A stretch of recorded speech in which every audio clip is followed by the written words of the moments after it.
Salut à tous, ici c'est Siane et aujourd'hui je vous explique comment gérer votre ensemble de couleurs avec Clip Studio Paint. Alors, à quoi sert l'ensemble de couleurs? Donc en fait quand vous allez travailler sur un projet, une webtoon par exemple, mettons, vous pouvez avoir besoin de couleurs en fait qui vont vous servir régulièrement. Donc pour ça, ce qui peut être bien, ça va être de classer en fait toutes les couleurs que vous utilisez souvent, donc peut-être dans une colonne par projet ou par type de couleur, etc. Alors comment faire? C'est très simple. Donc quand vous êtes dans Clip Studio Paint, vous allez dans Fenêtre et vous allez commencer par ouvrir l'ensemble de couleurs. Donc le mien est déjà ouvert, c'est celui-ci, vous cliquez. Et donc la petite fenêtre qui est ici va s'afficher. Il se peut que vous l'ayez sous une forme différente, donc que votre affichage soit comme ceci par exemple. Donc tout simplement, moi pour l'afficher en ligne, j'ai changé et j'ai choisi une liste grande, moyenne plutôt, c'est moche. Voilà, liste moyenne. Alors déjà pour commencer, donc là moi j'ai mon ensemble, mais vous aurez un ensemble lambda, donc peut-être, moi je sais pas, admettons ça, je sais pas. Donc ici en fait quand vous allez dans le menu déroulant, vous allez avoir d'autres choix qui sont des choses proposées directement par Clip Studio Paint. Pas ça, ça, Vitoon, je sais rien. Enfin c'est des trucs que moi personnellement je n'utilise jamais, je fabrique mes propres couleurs. Donc en fait quand vous voulez fabriquer votre nuancier, vous allez dans le petit menu ici, vous allez faire éditer l'ensemble des couleurs.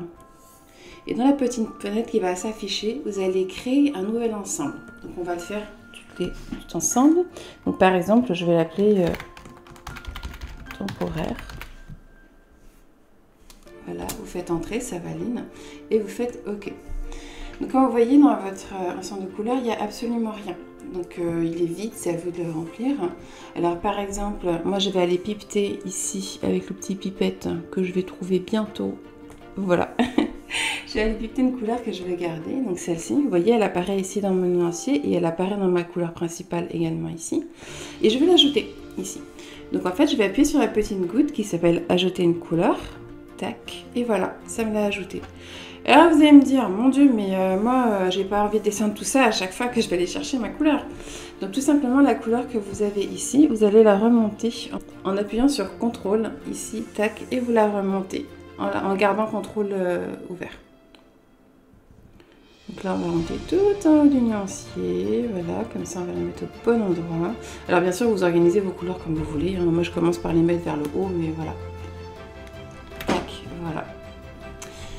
Si par exemple vous étiez déjà sélectionné ici, donc quand vous cliquez, vous n'avez pas de couleur, vous aurez la couleur transparente de sélectionner, mais nous on ne veut pas ça. Et c'est juste pour vous montrer qu'en fait, si je vais pipeter une couleur, par exemple du violet, que vous l'ajoutez encore, elle va se mettre directement en dessous de la couleur précédente. Mais en fait, c'est pas pour ça, c'est parce que là, j'avais sélectionné ce cadre-là. Donc forcément, elle se met là. Donc si le cadre n'est pas sélectionné, par défaut, ça va mettre en bas de la palette et ça va vous remonter vos couleurs et les classer. Donc on n'oublie pas, pour faire monter et descendre les couleurs, c'est CTRL et on garde CTRL enfoncé pour déplacer ces couleurs.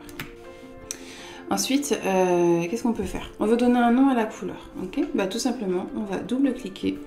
On va l'appeler par son nom. Et voilà, un beau petit violet, c'est magnifique. Et enfin, si par exemple la couleur violet, bah, c'était pas le bon violet que vous avez pipeté, vous voulez en prendre un autre, mettons, moi je voulais celui-là à la place. Ici, vous avez une petite icône qui s'appelle remplacer la couleur. Donc, vous cliquez dessus et paf, ça remplace par la couleur que vous avez sélectionnée. De toujours faire bien attention, ça remplace par la couleur qui est active. C'est-à-dire si vous venez de pipeter, nécessairement ça va changer votre couleur active. Mais si vous avez fait autre chose entre temps, vous avez gardé une ancienne couleur, c'est toujours ce qu'il y a là en fait qui va aller se mettre dans le nuancier si jamais vous remplacez une couleur. Donc il faut faire bien attention à ça. Et enfin dernière chose, donc si vous voulez, je sais pas, supprimer votre couleur, donc vous veillez bien à ce que votre couleur soit sélectionnée et vous cliquez ici sur supprimer la couleur. Donc attention, ça ne vous demande pas de confirmation, donc si vous supprimez par mégarde une couleur, c'est mort. Par exemple ici, si je fais sup, ça ne marche pas, mais si je fais poubelle, direct ça part. D'accord? Donc là ma couleur a bien disparu.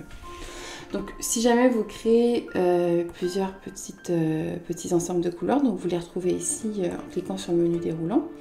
Et alors je vais repipeter des couleurs pour hop, tac, ajouter. Si vous voulez modifier les choses, en fait, vous avez juste à aller sur la petite clé, donc soit par le menu que j'ai montré, mais c'est plus rapide par la petite clé. Et tout simplement, vous allez aller, je sais pas moi, vous voulez changer la place de votre ensemble de couleurs dans la liste. Alors, on l'a appelé temporaire, il est où? Ici. Donc, par exemple, moi, je veux le monter tout en haut, je vais le déplacer vers le haut. Hop, jusqu'à temps qu'il soit en haut de ma liste. Alors personnellement je fais ça parce que les couleurs que j'use le plus c'est clairement pas dark tone ou deep tone. Ça va être ce que j'utilise pour ma série Les Ravageurs. Donc voilà. Ma série temporaire de couleurs, je veux l'appeler autrement. Donc si je veux la renommer, je clique ici renommer et je vais l'appeler couleur d'essai. Voilà. Et quand vous allez faire OK, vous allez voir ici, couleur d'essai a changé de nom. Voilà, donc c'est pas compliqué. Vous pouvez dupliquer votre ensemble si vous voulez changer certaines couleurs ou je sais pas, changer des noms, peu importe. Vous pouvez donc modifier l'emplacement comme je vous ai dit. Voilà, vous pouvez télécharger un ensemble standard de couleurs. Alors moi j'en ai pas, mais vous pouvez aller les chercher dans les assets de Clip Studio Paint. Si ça intéresse des gens, je ferai des vidéos là-dessus, on verra. Donc voilà. Hop, et bien j'espère que ça aura marché pour vous, que ça vous sera utile. Et vraiment gardez cette petite fenêtre clipsée près de vous dans ce que vous utilisez le plus souvent. Donc moi je la mets juste en dessous de mon historique de couleurs. Et je vous garantis que ça va être un gain de temps phénoménal. Mais aussi ça va vous permettre d'avoir toujours les mêmes couleurs. Vous n'auriez pas de variation de couleurs d'une case à l'autre si vous faites un webtoon par exemple. Ou même sur une même illustration, vous n'aurez pas des tons différents. Donc comme ça, c'est une bonne garantie d'avoir une uniformité dans le travail. Voilà, alors j'espère que cette vidéo vous a plu. N'oubliez pas de liker et de vous abonner pour voir d'autres vidéos. Et si jamais vous avez des sujets que vous voulez que j'aborde, n'hésitez pas à mettre un commentaire pour me le dire. Voilà, je vous souhaite une bonne journée à tous. Bye!